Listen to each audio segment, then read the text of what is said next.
All right, let's dive in. Today, we're going to tackle a really common headache in the Kubernetes world. How do you bring some actual order to all that chaos? We're going to get a handle on the core building blocks, the architectural primitives that let you manage, isolate, and govern your applications the right way, turning that potential chaos into real, predictable control. You know, the whole reason Kubernetes can feel so tricky at first is because of this huge shift in how we think about our infrastructure. We used to treat our servers like pets, right? We gave them cute names, we took care of them individually, and they stuck around for a long, long time. But now, in this cloud-native world, our containers are like cattle. They're nameless, they're interchangeable, and they can disappear in an instant. You just can't count on a name like dbprod01 being there when that pod could be torn down and replaced in the blink of an eye. So that leads to the big question, right? If you can't use names anymore, how on earth do you find anything? How do you group things that belong together or make sure rules apply to the right components? This is the exact problem Kubernetes was designed to solve. And the solution? Well, it starts with a really simple but incredibly powerful idea.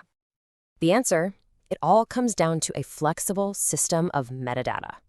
Instead of those rigid, old-school names, Kubernetes uses a combination of tags and queries to create these dynamic, logical groups on the fly. And this is where we meet our first two fundamental concepts, labels and selectors. The easiest way to think about labels is they're basically just sticky notes. You can slap these key value pairs onto any Kubernetes object you want. So a pod could have a label like environment equals production and another one that says tier equals front end. And here's why that's so cool. It's multi-dimensional. See, unlike a file folder where a file can only be in one spot, a single pod can be part of a bunch of different logical groups all at the same time. Okay, but here's where a ton of people get tripped up. Labels have this twin called annotations, and it's easy to mix them up. So let me make this super clear. Labels are for Kubernetes. They're for the system itself to find and group things. They're indexed, they're searchable. Annotations, on the other hand, are for us, for people and for other tools. They're where you stick extra info, maybe a git commit hash or your team's on-call phone number, stuff that Kubernetes itself completely ignores. And trust me, getting this wrong isn't just a small mistake. It can have huge consequences. This quote highlights a massive anti-pattern. If you try to stuff data with tons of unique values, I'm talking things like user IDs or request IDs, into a label, your monitoring system, like Prometheus, is going to try to create a unique metric for every single one. This is what we call a cardinality explosion, and it can literally bring your entire monitoring system to its knees. So remember, labels are for grouping things, not for storing unique data. So if labels are the sticky notes, how do we find them? Well, with selectors. Back in the day, we only had these really simple equality-based selectors, but modern Kubernetes gives us much more powerful set-based selectors, and that was a total game changer. It lets you write much more complex logic, like selecting pods that are in either production or staging. That's the secret sauce behind running sophisticated deployment strategies like A/B tests or canary releases. And this is where you see the real magic of what's called loose coupling. A Kubernetes service, the thing that routes your network traffic, it doesn't care about the specific names or IP addresses of your pods, not at all. It just kind of shouts out, hey, I need to send traffic to anything with the app equals front end label. This means you can scale your front end pods up or down, you can do rolling updates, and the service just figures it out. It adapts automatically. This is the very engine that makes Kubernetes so powerful and resilient. All right, so we figured out how to find our cattle. That's awesome. Labels and selectors solve that grouping problem. But now, there's a new problem. What happens when you've got multiple teams or a bunch of different projects all sharing the same physical cluster? That brings us to our next big idea, namespaces. Yeah, the problem's pretty obvious, right? If the marketing team and the engineering team both want to deploy an app called Database, you're going to have a name collision. Plus, you probably don't want the marketing team's test projects cluttering up the same space as engineering's critical production services. You need to put up some fences. And that fence, in Kubernetes speak, is a namespace. The best way to wrap your head around it is to think of it as a virtual cluster living inside your real one. So inside the marketing team namespace, you can have a service called Database.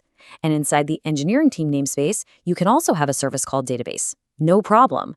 The names are scoped to the namespace, so they don't conflict. Okay, hold on. We gotta bust a huge myth right now. A lot of people hear namespace and they immediately think security boundary. They assume that just because things are in different namespaces, they're automatically safe from each other. That is 100% not true by default. The truth is, a namespace is just a line in the sound. It's a suggestion.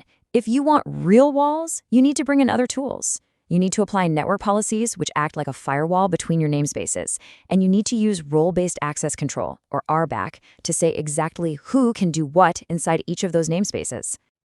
So what kind of stuff actually gets tucked away inside a namespace? Well, pretty much everything you work with day to day. Your pods and your deployments, all your configs and secrets, your networking rules like services, and even your permissions and quotas. It's the scope for your little virtual cluster. But just as important is what's left out, what's shared across the whole cluster. Things like the actual physical nodes, the persistent volumes for storage, and other big picture definitions, those are all cluster-wide. They're shared by everyone. And that's why we say a namespace gives you logical isolation, not physical isolation. And that brings us to the last big piece of the puzzle. Okay, so even with namespaces, all your teams are still sharing the same physical CPU and memory. So, how do you make sure everyone plays nice? How do you stop one team from gobbling up all the resources? I'm talking about the classic noisy neighbor problem. You know, if one team spins up some crazy, resource-hungry process by accident, you definitely don't want it to starve your critical production apps and bring them down. You've got to enforce some rules of the road. So, Kubernetes gives us this awesome 1-2 punch to solve this. First, you've got a resource quota.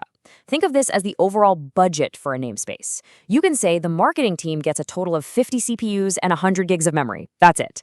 Then you've got a limit range. These are the guardrails for every single pod inside that namespace, making sure no single container gets too greedy and that they all stay within that overall budget. Phew, okay, we've covered a ton here, right? We've got labels for grouping, selectors for finding things, namespaces for isolation, and quotas to keep things fair. So now, let's bring it all together. Let's build a playbook. Think of this table as your go-to cheat sheet. When do you use a namespace versus just a simple label? Here's the bottom line. You reach for a namespace when you need a hard wall. Things like separating your dev and prod environments or giving different teams their own sandboxes with security rules and resource budgets. And you use labels when you just need to draw a dotted line inside one of those environments, like tagging different versions of an app so you can do a blue/green deployment. Okay, takeaway number 1, and this is a big one. You have to design for observability from the get-go. A clean, consistent, well-thought-out labeling strategy is the absolute foundation of any good monitoring and alerting system. Because if your labels are a chaotic mess, guess what? Your dashboards are going to be totally useless when something goes wrong at 3 a.m. And takeaway number 2, think zero trust when you're designing for security. What does that mean? It means you assume nothing is safe by default. You use your namespaces as your core security boundary. Then you lock things down. You apply network policies that deny all traffic by default, and then you use RBAC to grant only the absolute minimum permissions needed, explicitly opening up only the communication paths that are truly essential. So I want to leave you with this one final thought. Your Kubernetes cluster, it's like a city. And the tools we've talked about, labels, namespaces, quotas, these are your zoning laws, your building codes, your city planning tools. So the question for you is, are you going to be a city planner, creating organized, safe, efficient neighborhoods? Or are you just going to let it all descend into a chaotic, unmanageable urban sprawl? The design is in your hands.